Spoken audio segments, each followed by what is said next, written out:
തിരുമാറ്റ സീരിയലിൻ്റെ ഏറ്റവും പുതിയ എപ്പിസോഡിലേക്ക് എല്ലാവർക്കും സ്വാഗതം. അങ്ങനെ ആദർശം നയനയും കൂടി ഡോക്ടറിനെ വന്ന് കാണുകയാണ് കേട്ടോ. അങ്ങനെ ഡോക്ടർ ആ സന്തോഷ വാർത്ത അവരെ അറിയിക്കുകയാണ്. അതേ നമ്മുടെ നയന ഗർഭിണിയാണ് കേട്ടോ. ആദർശിന് സന്തോഷം കൊണ്ട് എന്താ ചെയ്യേണ്ടതെന്ന് അറിയില്ല. അങ്ങനെ ആദർശ് ഡോക്ടറിനോട് ചോദിക്കുകയാണ്, ഈ ഒരു സന്തോഷ വാർത്ത ഡോക്ടർ ഞങ്ങളോട് അറിയിച്ചത് ഇപ്പോൾ എന്ത് സമ്മാനം ഞങ്ങൾ നൽകേണ്ടത് എന്നിങ്ങനെ ചോദിക്കുകയാണ് കേട്ടോ. അപ്പോൾ ഡോക്ടറാണെങ്കിൽ ഇപ്പോൾ ഒന്നും വേണ്ട, എന്തായാലും നിങ്ങൾ വലിയ ജ്വല്ലറിയൊക്കെ നടത്തുന്ന ആൾക്കാരല്ലേ, ഞാൻ പറയാം, ഇപ്പോൾ സ്വർണത്തിനൊക്കെ വില കൂടിക്കൊണ്ടിരിക്കുന്ന സമയമല്ലേ എന്നിങ്ങനെ ഡോക്ടർ പറയുന്നുണ്ട് കേട്ടോ. അങ്ങനെ ആദർശ് പറയാണ്, ഡോക്ടർ എന്ത് പറഞ്ഞാലും ഞങ്ങളത് സ്നേഹത്തോടെ തന്നെ അത് നൽകും എന്നിങ്ങനെ പറയാൻ കേട്ടോ. അങ്ങനെ അവർ പോകുന്ന വഴിയിലാണെങ്കിൽ ഒരു ഫ്രൂട്ട്സ് കടയിൽ എത്തിയിട്ട് ചെന്നിട്ട് ഒരുപാട് ഫ്രൂട്ട്സും കാര്യങ്ങളൊക്കെ ആദർശ് നയനക്ക് വാങ്ങിക്കൊടുക്കാൻ കേട്ടോ. അപ്പോൾ നയന പറയുന്നുണ്ട് ഒന്നും വേണ്ട എന്ന് പറയുന്നുണ്ട്. പക്ഷേ ആദർശ് എല്ലാം ഇങ്ങനെ വാരിക്കൂട്ടി കൊടുക്കുകയാണ്.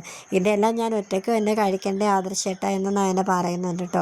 അങ്ങനെ പെട്ടെന്ന് നമുക്ക് വീട്ടിലേക്ക് ചെല്ലാം, അമ്മയോട് കാര്യം പറയണ്ടേ എന്നൊക്കെ പറയുമ്പോഴും ആദർശ് പറയുന്നത്, അമ്മ ഇത്തിരി ടെൻഷൻ അടിച്ചൊക്കെ അവിടെ നിൽക്കട്ടെ, എന്തായാലും ഫോണിലൂടെ വിവരം പറയണ്ട, നേരിട്ട് പറയുമ്പോൾ അമ്മയുടെ ആ ഒരു സന്തോഷം നമുക്ക് കാണാനായിട്ട് പറ്റുമല്ലോ എന്നൊക്കെ പറയാൻ കേട്ടോ.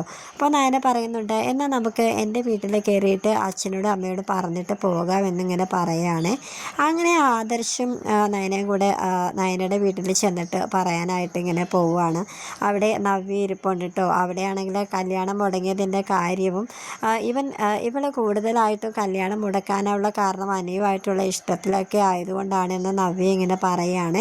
ഈ ഒരു സമയത്ത് തന്നെ ആദർശം നയനം കൂടെ കയറി വരുന്നുണ്ട്. അപ്പോൾ അവരാണെങ്കിൽ എല്ലാവരും നിശ്ചയം മുടങ്ങിയതിൻ്റെ വിഷമത്തിലിരിക്കുകയല്ലേ, എന്നാൽ ഒരു സന്തോഷ വാർത്ത അറിയിക്കാമെന്ന് പറഞ്ഞിട്ട് നയന ഗർഭിണിയാണെന്നുള്ള കാര്യം അച്ഛനോടും അമ്മയോടും പറയാൻ കേട്ടോ. അപ്പോൾ അവർക്കൊക്കെ സന്തോഷമായി.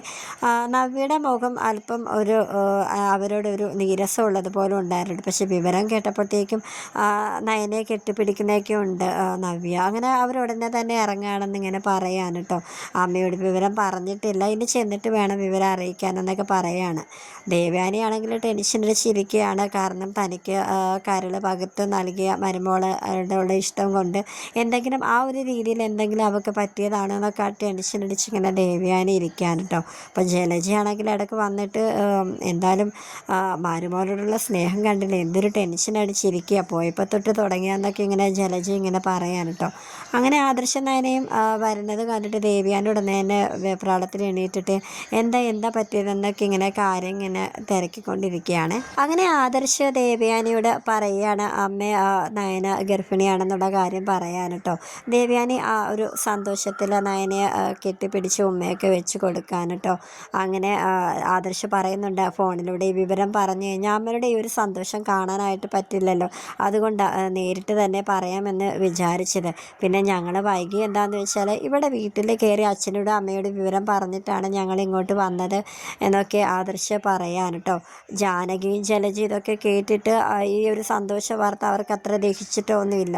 അവർ രണ്ടുപേരുടെയും ഉള്ളിൽ ഭയങ്കര കുശുമ്പ് പിടിച്ച് ഇങ്ങനെ ഭയങ്കരമായിട്ട് ഈ ഒരു വാർത്ത ഇഷ്ടപ്പെടാത്ത രീതിയിൽ ഇങ്ങനെ നിൽക്കുന്നതായിട്ട് കാണിക്കുന്നുണ്ട് കേട്ടോ. അപ്പോൾ ദേവയാനിയാണെങ്കിൽ ആദർശിനോട് പറയുന്നുണ്ട്, ആദർശ് മോനെ ഇനി നയനമോളെ നല്ലതുപോലെ നീ കെയർ ചെയ്തോണം, ഞാൻ നോക്കിക്കോളാം ഇനി എൻ്റെ പൊന്നും മോളെ എന്നൊക്കെ ഇങ്ങനെ ഇങ്ങനെ നിൽക്കണം. അങ്ങനെ ആദർശ് നയനെ വാന്നും പറഞ്ഞ് മുത്തശ്ശിയോട് വിവരം പറയാമെന്നും പറഞ്ഞ് കൂട്ടിക്കൊണ്ട് പോകുമ്പോഴത്തേക്കും മോനെ അവളെ ഇനി സൂക്ഷ്യം കണ്ടും പിടിക്കണമെന്നൊക്കെ ഇങ്ങനെ പറയാൻ കേട്ടോ. പറഞ്ഞ ആദർശാണെങ്കിൽ ഈ അമ്മയുടെ ഒരു കാര്യം അതൊക്കെ എനിക്കറിയില്ലേ എന്നൊക്കെ ഇങ്ങനെ പറയുകയാണ്. അങ്ങനെ ദേവയാനി ഇങ്ങനെ സന്തോഷത്തോടെ ഇങ്ങനെ നിൽക്കാൻ കേട്ടോ. എൻ്റെ മോൾക്ക് ഞാനിങ്ങനെ ഈ ഒരു സന്തോഷ വാർത്ത എന്നെ അറിയിച്ചത് കൊണ്ട് ഞാൻ എൻ്റെ മോൾക്ക് നൽകേണ്ടത് എന്നൊക്കെ ഇങ്ങനെ പറഞ്ഞിങ്ങനെ ദേവയാനി ഇങ്ങനെ നിൽക്കാൻ കേട്ടോ.